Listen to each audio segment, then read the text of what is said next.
Good morning, everybody. This is the first episode of Tech Talk here at Larry Puckett Chevrolet. I'm CT Thorne, your salesperson of the morning. This is my master certified technician, Joe Holcomb. How you doing today? We're going to take some live questions here shortly. If you guys are tuning in this morning, we want to welcome you. I'm sure you had your coffee and breakfast already. We're going to get started with some topics this morning. We're going to do some brief demonstrations for you guys. And if you guys, like I said, if you have any questions, go ahead and type in the comment box, and we'll try to get those questions answered for you. If I pick out a question or two that's pretty interesting, I might shoot you guys an e-gift to your email and give you a little prize here this morning. So we'll get started. Like I said, I'm CT, this is Joe. He's my partner in crime this morning. Glad to be here. We're going to get started with the first topic. The first topic is going to be coolant and how to check it. When do you know you need to change it? Do I add water to it? And if I do, what impacts do it have? Okay, so I'm going to ask that question to Joe here, just like if you guys were asking that question, and then we'll get started. All right, Joe, so if I'm a customer and I walk up to you and I ask you, how do I check my coolant? What would be your answer for it? Well, first of all, checking your coolant, definitely, first of all, the new model cars, they have gauges in them to let you know whether the level of the coolant, whether it's high or low. So first of all, you can start by looking at your information center on your car. Okay. The next thing you would do would come out and do a visual inspection of the car. Okay. Because you can see the level of it then when it's at the visual inspection. But you want to make sure that the engine is not hot when you're performing it, when you're preparing to check it. Okay. If you're a person like myself who doesn't even know what color coolant is it red, blue, green, yellow? What color is our coolant? Well, our coolant come in different colors, but the most popular one is called Dexcool. Okay. And Dexcool is a glycol base. It's not silicon like the old antifreeze is, but it's a glycol base. And it's more efficient, help the car run better, and keep the engine cool. I want to do a quick demonstration of how you can tell when you need some antifreeze change to your car. First thing we're going to check is put the gauge in it, and it tells the different temperatures of the coolant. Well, when you release it, it pulls it up into it, and it displays the temperature of the coolant, how low, how cold that you can be. Well, right now, this car is reading that it's at negative 10 degrees. Is the temperature that this engine can sustain. Well, we have another one. We don't have another car that has low coolant, but we have one we just wanted to do a little test. Sometimes people look at their coolant and see by it's orange, thinking that it's properly at the right level. But when it's checked, when it's diluted with water, when you read it, it reads below 32 degrees.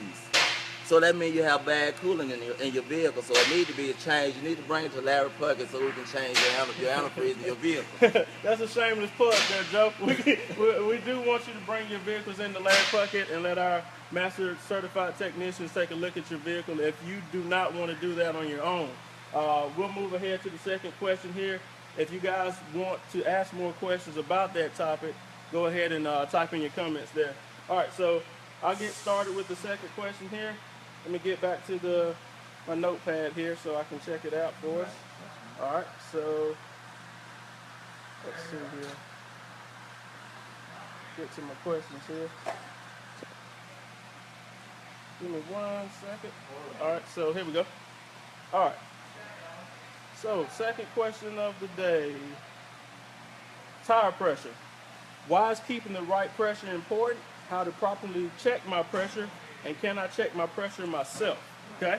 All right, Joe. So, if I'm a customer and I say, my tires are always flat in the morning. Every time I walk out of my house getting ready to go to work, my tires are low. So, how do I check my tire pressure? Well, first thing is that you want to do a visual inspection of the tire of the vehicle, try to find out which one is low. Also on the new model cars, again today, we also have tire pressure monitors on the inside of the vehicle that can tell them when the pressures are low or which tire it is. But in case you have a later model vehicle, we recommend that you have a tire gauge, pressure gauge, as well as a tread depth gauge. Okay. And this gauge here pretty much tell you the depth, how the condition of the tire. This gauge also tell you how much air pressure is in your vehicle. The reason you want to make sure that you have proper air pressure in your vehicle is because First of all, it increases gas mileage. Correct. Next thing it does, it helps the car ride smooth. It helps it keep it from dragging left to right. Okay. Or either it will also help prevent uneven tire wear. Okay. So sometimes you have to end up buying tires. You sell tires to it, Larry Puckett. All right, so we'll give them a set of tires if they need it. Where can I find those handy tools if I need to purchase one? Most definitely, we have an awesome part department here at Larry Puckett. You can come here to our dealer, to our service department, and the guys in park will be happy to assist you with purchasing one of the tire gauges or the tread depth gauge. Okay, all right. So, you know, if I need to know how to use that tool, we'll walk around here to a tire. How would I check my tire pressure? Well, first thing is, with the tread depth gauge, it has different millimeters to tell you the inches and the millimeters of the tire. For checking the wear of your tire, you basically take this tool, install it in the center of the vehicle, in the tread depth, and push down. When you push up and receive it, it tells you the percentage of tire wear you have. So in this instance, we're at 1830 seconds. That's a lot of tread on your tire. The next thing is your tire gauge. You want to remove the valve stem cap, then take this gauge and slightly press the open end over the tire. When you do that, it turns around, it reads pressures on the other end. This car has about 32 pounds of pressure. It's off a little bit, but we can stand a couple more pounds. The way you tell how much tire air is recommended for your vehicle is inside of your door, you have a label, and it displays your tire pressure. So look inside your driver door, you can find out what pressure your car should have in it. Okay, that's great information for us, Joey. We're rocking and rolling this morning. All right, so we have one final question and one final topic, and then we'll get into our last segment for this morning. And like I said, if you guys have questions, go ahead and type your questions in the comment box. So the third and final question is, in the morning, should I warm up my car before I get in it? Okay. How long should I warm it for? Okay. And can it be stolen? And can I start that car from my cell phone device? Okay. So if I'm waking up in the morning, I'm heading to work, do I go ahead and warm up my car before? And if I do, how long do I do that for? Yes, sir. You definitely should want to start your car and warm up, especially if the temperature is below freezing. It's below 32 degrees and below freezing. Okay. You definitely want to start your car up and warm it up. Next thing you want to do, you know, of course, people get afraid, thinking about somebody going to steal their car. Right. Another good feature of General Motors in our cars is that we have a safety security feature where you actually can remote start your vehicle from in your home. And the good thing about that is automatic. If the car is locked, if you don't touch the car within 10 minutes, the system will shut down, so the car will cut off. Right. Not only that, for those who worried about somebody stealing your vehicle, once they open the door, it automatically go into fail-safe mode, so the car is going to shut down. Another good feature that we're excited about is the new app that we have where you can connect your cell phone to your vehicle. Right. And you can remote start it, you can lock the door. So that's something you should look into if you have a new model Chevrolet. Right, and as Joe mentioned about that app is actually called My Chevrolet. It used to be called OnStar Remote Link, but we've actually moved over to the My Chevrolet app where we've moved all that technology into one app for you guys, so you won't have to download so many. And you can download that on any iOS device or your Android device if you guys have an Android device, okay? We'll get you set up with OnStar. You guys can always come and see me, C.T. Thorne, in the sales department. I can sell you the car. If it breaks down, Joe can fix it for us. So we'll get you set up. We'll get you a service advisor, and we'll get you an appointment set up if you guys would like to come in and set up an appointment with our service department, okay? All right, Joe, so this is the fun part of the day where we like to do our last segment, which is what we're going to call, drum roll please. All right, so we're going to call this segment, is it a good idea or not to?